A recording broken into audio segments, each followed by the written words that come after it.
Pleasant good morning, Virgin Islands, and happy Paradise Tuesday to all in this glorious Tuesday in Santa Cruz, the last Tuesday of the month of October. Oh yeah. It is the 28th of October. Once again, welcome to At the Table with Crucian Educator. This is yours truly, Verdell Peterson. It's my pleasure to serve as the host for this our radio talk show on the number one radio station, WSTX 970 AM. You're listening on your dial, or perhaps you are streaming on Facebook. This show is recorded and WSTX Facebook page as well as my page.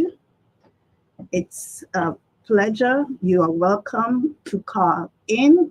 I do have a guest, so we will follow the format of the guest will make a presentation, 3 to 5 minutes, and then I will do an interview of the guest.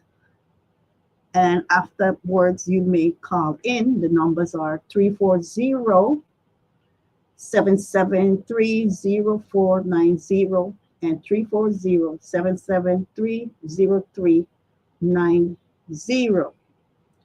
Before we begin to introduce the guests, let me just make this announcement.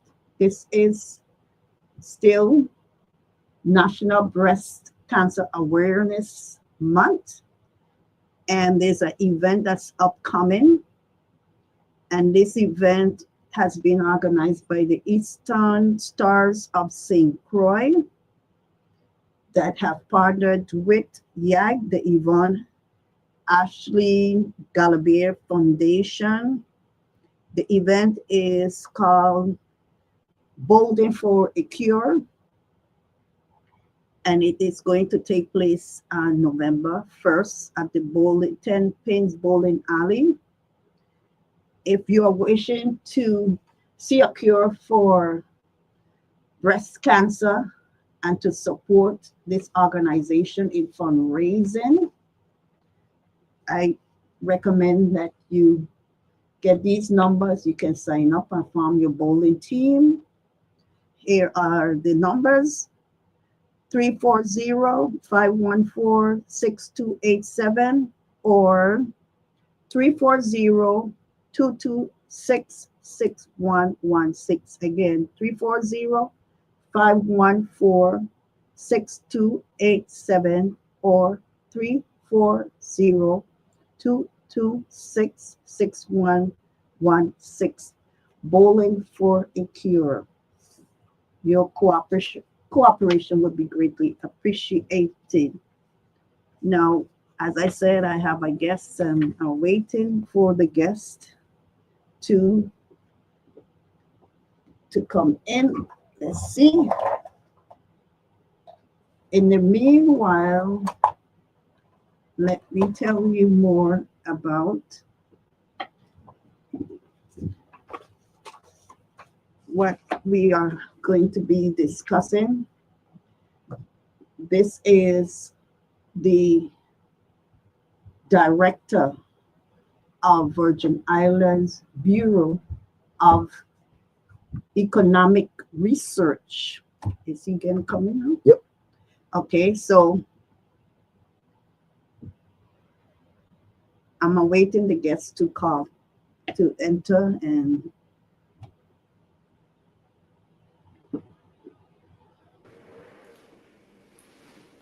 Good morning. Can good you hear me morning. clearly? Nice to hear. On this, are you on? Yes. Thank you. You can go Yes, ahead I'm and on. introduce your yourself and your colleagues. Thank you. All right. Thank you. Thank you, and good morning to you, and good morning to everyone in the listening audience.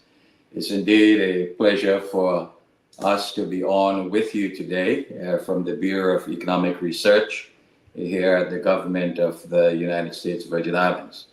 My name is Haldane Davies, and I serve as Director of the Bureau at this present moment. And next to me is... Hi, I'm Bernicia Library, Senior Project Analyst here at the Bureau of Economic Research, Office of the Governor. Happy to be here with you guys. Thank you, Ms. Library. And together we will share the stage with you today, Ms. Peterson, as we talk about the value and importance of the Bureau of Economic Research here in the territory. The Bureau is very important to the lifeblood of this territory. We compile a number of economic studies. We do research in a variety of areas that talk about the economic impact that spending has on the territory, whether that impact is direct, indirect, or induced. We also provide updated information on a monthly basis on our website to ensure that the people of this territory and of the world can see and understand what's happening here across the territory. In a number of areas with respect to tourism, number of arrivals, both by air and by sea. We also provide information about the consumer price index and inflation, information relative to the GDP, gross domestic product of the territory, as well as lots of reports that many individuals rely on across the government, as well as in the private sector, to develop grant applications to the federal government in support of funds that they seek from time to time. The work is one that is continuous. It does not stop. Every month there are updates that must be provided, and we are called upon from time to time to provide guided and specific advice, not only to the governor, but to other departments and agencies across the territory.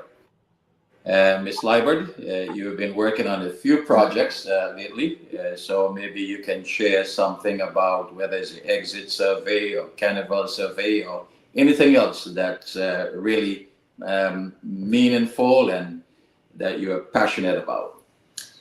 We also do conduct visitor exit surveys. We did a survey in 2022, 2023, where we go to the ports and we enumerate exiting passengers to get some demographics about who visits the territory and what they do when they are here, what bracket of income they are in, so we can know how more to cater to people that do visit the territory. Additionally, we also did a carnival exit survey in 2024 that followed the same pattern as a visitor exit survey. These type of statistics are extremely important because a lot of people use it for investment information and guidance as to how to improve the tourism product. All right. And when it comes to the matter of living wage within the territory, it's very important for us. I recall many years ago when I served on the board of the Economic Development Authority that we had the opportunity of ensuring that when companies presented their proposal before the board, that they were coming with proposals that would represent compensation levels and benefits that are at a living wage or above level and not at a minimum wage level. That was key and important. And from my standpoint, did not vote to approve any entity coming to this territory to conduct business where they were not going to be paying our people, our residents, at least a living wage or better, and having all of the additional benefits that would be important and necessary for the type of business that they would be conducting. So it is an important agency within the government, in the office of the governor, and we continue to do our part to ensure that we analyze the data, we interpret it in ways that would be meaningful for people to easily understand, whether by words or in graphics. And we also look for those opportunities to be able to enable viewers coming to our website to search and to do their own calculations within a transparency environment. So what is that environment about, Ms. Leiber? So basically, we're just trying to compile a lot of information from all the various agencies. The whole idea is to create a data depository of data that everybody has access to promote transparency. And we have started the process of contacting agencies and doing the data collection and modifying the website. So that is something that will be coming soon. All of that is just an effort to be as transparent as possible and to make the data as accessible as possible. So it's underway. All right, thank you very much. One additional thing we're doing, just to follow on what you said, Ms. Leiber, is the fact of ensuring that we pay closer attention to administrative data. Yes. There's a lot of data that exists in all of our departments, agencies, bureaus across the government that at times we allow to sit and not use for the betterment of the territory. So we are in the process working with the Department of Property and Procurement to ensure that we have meaningful MOUs in place with all of our departments and agencies across the government of the Virgin Islands to have that data fed to the Bureau of Economic Research on a regular basis so that we can use that information for policy advice, for development of approaches to how we need to go, for recommendations to government on what the current situation may be in our various departments and what possible solutions could be followed to make it real for us. So we are here in support of the territory. We are here in support of our people, and we want to make sure that at every step of the way that we are open, we are transparent, and we are ready to ensure that we can respond to the questions and queries that you may have. If we don't have the answer at the time, we'll do the research so that we can come back and provide that update to you. So I think we will stay here for now and go back to you, Ms. Peterson. Well, thank you for that presentation. As you mentioned the word betterment, it sounds like you are working collaboratively with various governmental agencies. Do you work with all of them, all the government departments and agencies, or just a particular areas of the government? A very good question. We are within the auspices of the Office of the Governor. However, we respond to all government agencies and departments, as well as the public at large. So whoever needs our services, they can receive those services from us. We are not relegating our services to any one or two areas, but whoever needs that, we would have requests for information coming in from the legislature, from elsewhere, from private industry, and we provide that information with respect to forecasting. What would the population look like down the road? We do that in collaboration with our colleagues at the University of the Virgin Islands, Eastern Caribbean Center. We forecast other areas with respect to arrivals here in the territory. We have seen recently where there has been an uptick in our cruise arrivals, although the air arrivals remain a bit flat. But we still hope and foresee where by the end of 2025, we would get close to about 2.5, 2.6 million visitors coming to the territory. So our goal here is to keep our fingers on the pulse of what's happening economically to the territory, and to be able to provide the information and advice that's needed to make sound, solid decisions. Overall, how would you say the collection of data and the research help to make the Virgin Islands of the United States a better place? All right, very good question. I'll start, and then Ms. Liebert will come in, or would you like to begin? Sure. Okay. It is very important to make informed decision making. The good thing about data, when you collect enough data, you're able to identify trends. Once you can identify a trend, you can make an informed decision based on that trend. For example, like if we see that a lot of visitors are coming here and they're doing a lot of water sports, more than excursions, that's just an example. Then maybe, investors would see the trend and understand that maybe we should invest more into water sports, since that's an activity that a lot of visitors participate in. And your output would be a lot more robust, rather than guessing whether or not that this is something that people want. Once you could confirm the demand, you provide the supply, you generate the revenue. So informed decision making, that is the whole idea behind using data, rather than opinions or thoughts. Anything you want to add to that? Oh, sure. I'll give a real life example. When I served at UVI several years ago, just after the storms in 2017, we were in the process of developing the approach and buildings for the School of Medicine. We needed money to make that happen.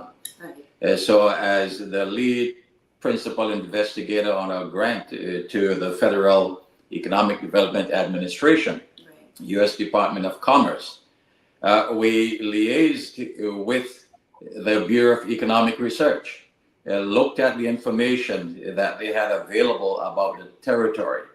We examined the projections for the future, and I was able to include all of that information together with outputs from the comprehensive economic development strategy, the SEDS of the territory, and included all of that in our proposal. And that proposal was successful, with an initial distribution of $28.6 million to the university for the establishment of the Medical Simulation Center on the St. Croix Albert A. Sheen campus, and the Medical Research and Training Center on the Orville Kane St. Thomas campus. We realized that we needed some more money, and I was able to support that by additional data and linking that to the damages that were sustained during the hurricane. And thus we got an additional $4.2 million toward those projects. So that's where the Bureau came in, live and direct, to provide information to enhance our application for funds and support of the territory. Well, recently I attended a business after hours event that was held at the RT Park on the St. Croix campus of the University of the Virgin Islands. And I was really impressed. So I imagine that with all that research and technology innovations taking place, I envision that the Virgin Islands of the United States could become a lead in digital technology in the Caribbean. And I'm wondering if you believe so. Okay, could we become a lead in digital technology? Because I know you spoke at the 2025 Governors Workforce Summit, and a lot of the topic was surrounding digital technology. So do you believe we could become a lead in digital technology here in the Caribbean? And if so, how could you facilitate that, you and your team? Absolutely. We are uniquely positioned here in the United States, Virgin Islands, to ensure that we are able to expand on the capacity and capabilities that exist here. When you look at the submarine cables that crisscross the world and the globe, from right where you are there on St. Croix, I'm not sure if you've had the opportunity of visiting the facility there. I've had that opportunity in the past. It's quite an interesting facility with a lot of space still to be utilized from the time that I was there. It may be different right now, but that capacity is present. When you look at the work that the Research and Technology Park is doing, when you also look at the companies that are coming into the territory through the Economic Development Commission program, when you look at the work at the university, and when you look at the work that we do here at BER, it all comes together to ensure that we are positioned to move forward in this particular arena. I have the opportunity from time to time, as a member of the board of the International Economic Development Council, to visit many data centers across the United States, look at what's happening in them. Some of the more major and outstanding ones, and even those that are coming up soon, hopefully, to visit some of those sometime in the not too distant future. But we can do a whole lot. We have the infrastructure. The VI engine is here, has extended that opportunity throughout the territory. And in our schools, and the work that the RT Park is doing now by implementing additional programs in our schools, I think is very important. Growing the generation to come is very important. I've been around for a little while now. Yeah. And Ms. Lyman is up and coming. Yeah. And we want to make sure that those coming behind her have the opportunity to really expand. I know you're passionate about this, Ms. Lyman. Share. Of course. I influence a lot of training. Accessibility to devices are extremely important. The more accessible a device is, the more experimental a student can become with the device. Also, keeping students engaged with AI and changing times, extremely important. Putting smart intelligence technology in our schools so it can be familiar, and putting it within our community as well is very helpful. These are the things that will set the infrastructure for us to be that technology mecca of the Caribbean. The infrastructure is there. We just need to invest, teach, train, and have more accessibility to devices, as I mentioned before. That is extremely important. And I do believe once we are technologically savvy, that helps with revenue generation when it comes to business investments and the type of business that we do here in the territory. It opens another avenue. But I envision way in the future, maybe not the immediate future, not this generation, maybe a couple generations from now, a totally digitized Virgin Islands, paperless, where you can connect to all the various agencies just through digital technology, which I think would save a lot of money, printing receipts and all of that stuff. And I also envision wall-less schools. So I think education is the key. And I want to tie that into us currently getting a constitution for the Virgin Islands of the United States. I don't know if you have had the opportunity to share ideas with the Sixth Constitutional Convention, but I believe we need to embrace the digital era. It's a new time, and it's a living document. It should be a living document. And it's unfortunate that instead of a treat on October 31st, Halloween, we're going to get a trick. We're not going to have a constitutional draft submitted.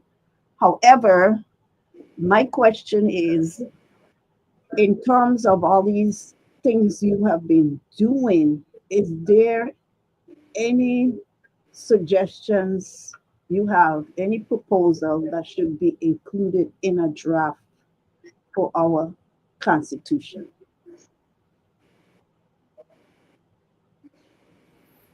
All right, thank you. Excellent question. When we think in terms of a constitution, it serves as the document upon which any country or territory or civilization is grounded. It talks about certain freedoms, bills of rights, how the governing bodies are constituted, whether within the context of the Virgin Islands we remain unicameral or one legislature, as opposed to upper and lower houses within the context of the legislature. One of the key things I think should be important to all is, although our Constitution must be grounded within the context of the Constitution of the United States and what those laws may or may not allow, we need to be mindful of us as a territory, a unique location, the things that are unique to us and different about us, in a similar way as now we see where, with respect to the disaster recovery projects, those projects started out at about $8 billion, and now we're up to about $24 billion because we were able to explain the uniqueness of our situation. We are different from those states on the mainland. We are located in a different part of the world. We are susceptible to a number of other issues that others may not be in a direct way. But making sure that the rights of people are fully understood, and to be able to get to the point where if we can die for this nation, we should be able to vote all the way for this nation, even for the president of the nation, and not just be there as an add-on within the context of where we are. There are many other countries and territories in the Caribbean. BVI, our neighbor next door, they have constitutional reviews on a regular basis with the United Kingdom. They have a certain degree of internal self-government, but when it comes to defense and police force and things of that nature, that is left up still to the UK government to make sure that those supports are there in the form of a resident governor. However, in our case, there are a number of unique things that I think should be present, some that I've mentioned and others I'll yield to Ms. Liebert to mention, and I may come back afterwards to speak to a few more. I just wanted to add to what you said. In terms of that, we have to be mindful of our federal support, especially during times of disaster. As previously mentioned, the uniqueness of our location. I like the idea of revisiting, discussing, opening to ideas, to update certain aspects. But, I really do think that we should remain very mindful of the federal assistance that we have been getting from the mainland and how helpful that has been to the recovery and, reinforcement of our infrastructure.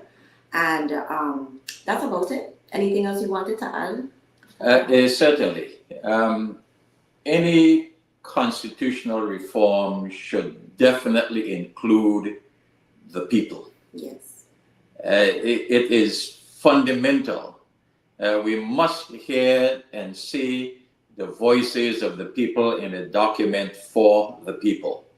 And it's important, even though we may have a commission that will do the drafting, that input from the people must be reflected in there. Everything may not be there, but the people should be able to look back and say, yes, we recommended that. We see it there, but we want to make sure going forward that we have a constitution beyond the Organic Act right now by which we are guided, that more reflects who we are as a people. But within the context, because this has to be approved by Congress, we must still abide within the context of the U.S. Constitution while being able to display and show our uniqueness and to receive those benefits that we may not currently be receiving. Some individuals who are on the mainland, if they relocate here, they may lose certain benefits. Right. We need to ensure that that does not happen because it creates a classification between citizens. Some citizens may receive and other citizens may not be eligible. Of course, there are some things in which that may be the case. However, at the same time, we have to ensure that to the best of our abilities, that we represent this territory well. Excellent.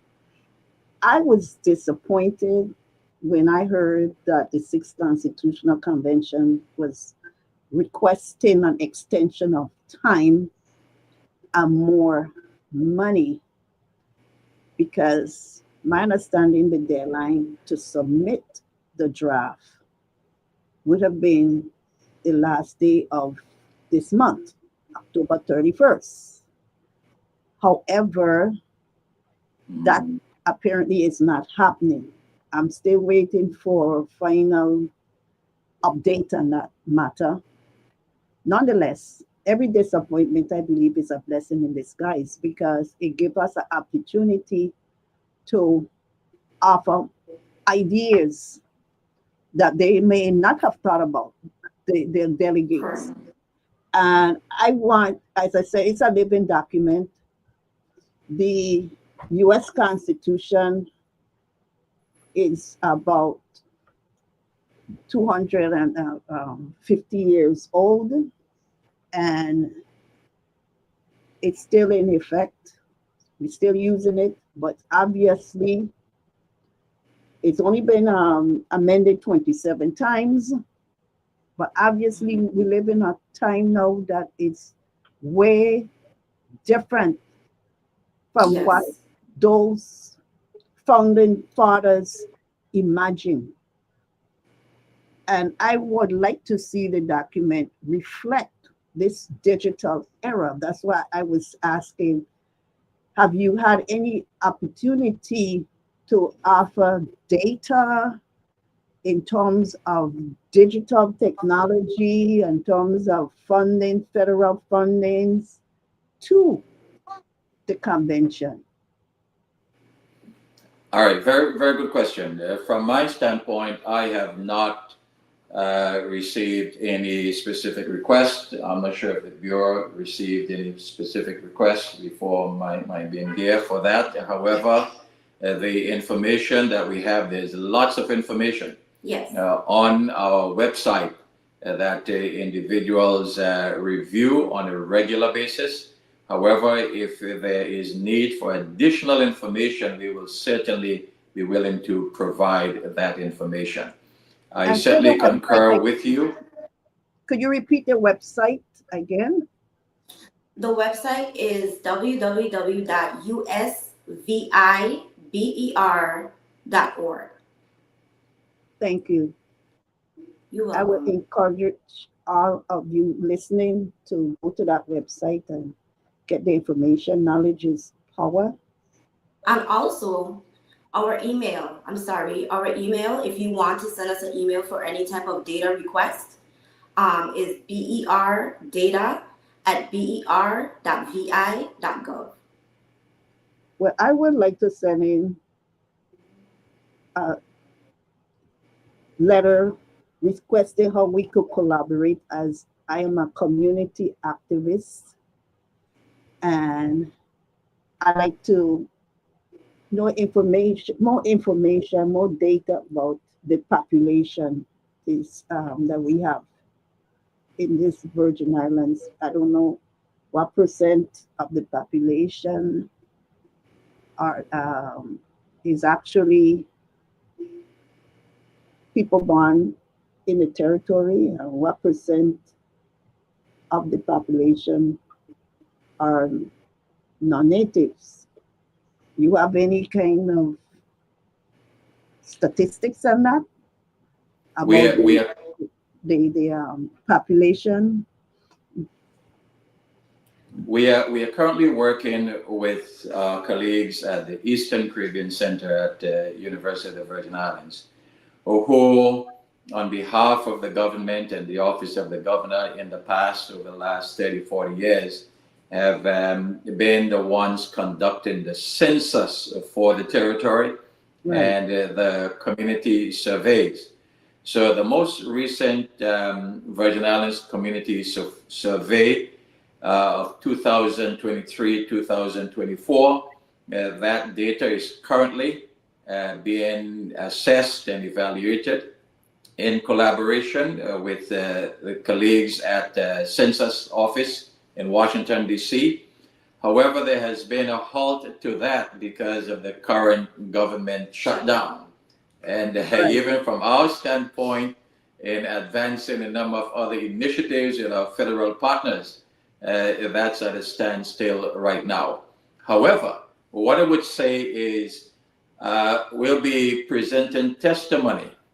I'll be testifying on Friday before the Committee on Culture, Youth, Aging, Sports, regarding the whole matter of engaging our youth even more in the lifeblood and economy of this territory.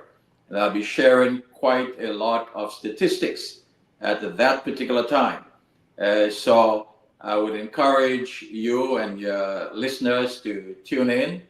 I think we are in block 2, which starts at around 1 p.m. on Friday this coming week, or this week. Yes. So that you'll be able to glean from what's presented. And I'm sure the testimony will be posted so that you'll be able to have a copy of it for yourself as well. Thank you, because yeah, I'm very curious about the demographics of the Virgin Islands, but I do appreciate that we have a diverse population. We embrace diversity, and I also like to know you work with. Is there a unit that in the Virgin Islands Bureau of Economic Research that deals with writing federal grants? Within our area, when grants are written, they would be for us internally, Right. like within the context of when we are developing the comprehensive economic development strategy. We'll be working on that one shortly for 2026 to 2030. That's a document on which the government and our many Virgin Islands agencies and departments will have their projects. And once they are listed there, then the federal government sees that as an approved roadmap for the territory and would accept and listen to and assess those applications and to the extent possible respond in a favorable way. However, we do not have a special unit or a branch that writes grants. There are a number of other areas that do that. I know the Department of Labor, they do a lot of grant writing, and a number of other departments and agencies that do that, as well as private agencies. You may also follow up with UVI Cell, and they'll be able to provide some guidance on that and provide grant workshops and guidance, and be able to refer you to professional grant writers who may write whether on commission or for a fixed price, as the case may be, based on the level of their success. And additionally, we provide informational support. So if you're writing a grant or applying for a grant and you need a particular data set, we will provide that and assist in that manner as well, if necessary. Excellent.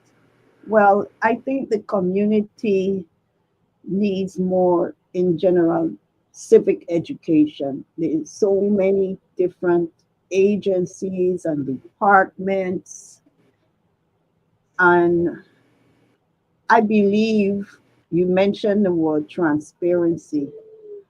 I believe the people could better understand the government and all the different agencies and bureaus and departments if there were more workshops, not workshops. Well, yeah, workshops like the summit, but I'm talking about town hall meetings, even if it's just virtual.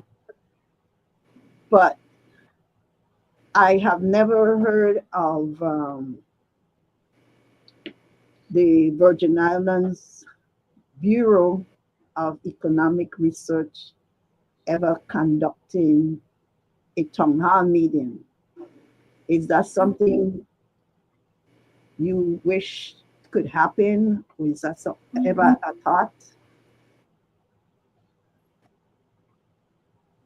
Yeah, we will certainly be open, or we are open to conducting not just one, but as many as may be needed town hall meetings to share information with the public.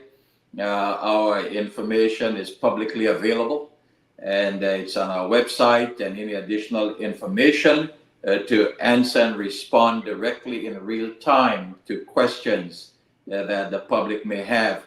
We'll be more than happy to engage in such an exercise, in such an activity, and we will give it due consideration moving forward. And additionally, when we do the SEDS, the new SEDS for 2026, the Comprehensive Economic Development Strategy, a part of the process is also having town hall meetings to get the input from the public on capital improvements and investments and trainings within the community and developments and so forth. So that is in the future, is in progress, and we are very much open to having more town hall meetings if necessary for other aspects of economic development. Thank you. It's been a pleasure.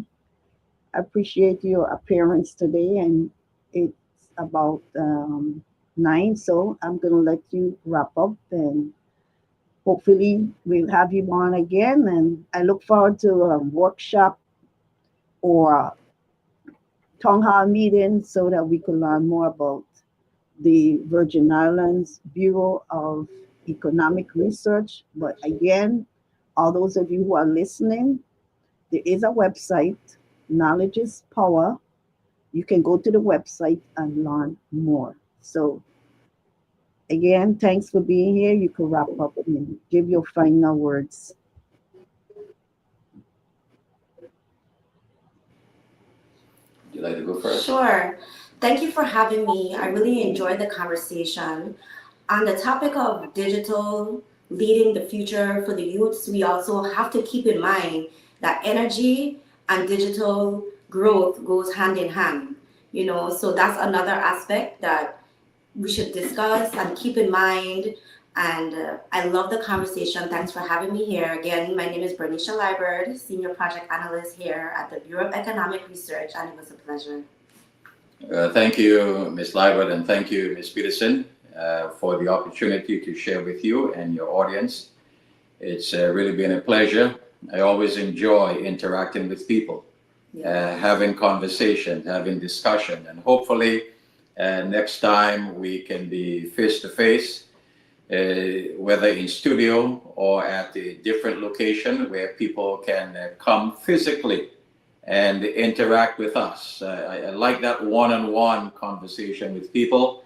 We'll be able to share as much information as we possibly can. So going forward, we will plan those exercises for each of our three major islands, so that we can have that direct interaction with the people of this territory and share the information that they would like to have, to see what's been done across government and for the decision-making processes that occur. Thank you and have a great day. Blessings. Thank you for listening to today's episode of At the Table with Crucian Educator. If you would like to immerse yourself virtually in all the affairs of the Virgin Islands of the United States, you're welcome to join my Facebook group, Virgin Islands Affairs Forum. And you can listen to this show and the WSTX Facebook page or my page. Learn, live, learn, listen, love, and levitate.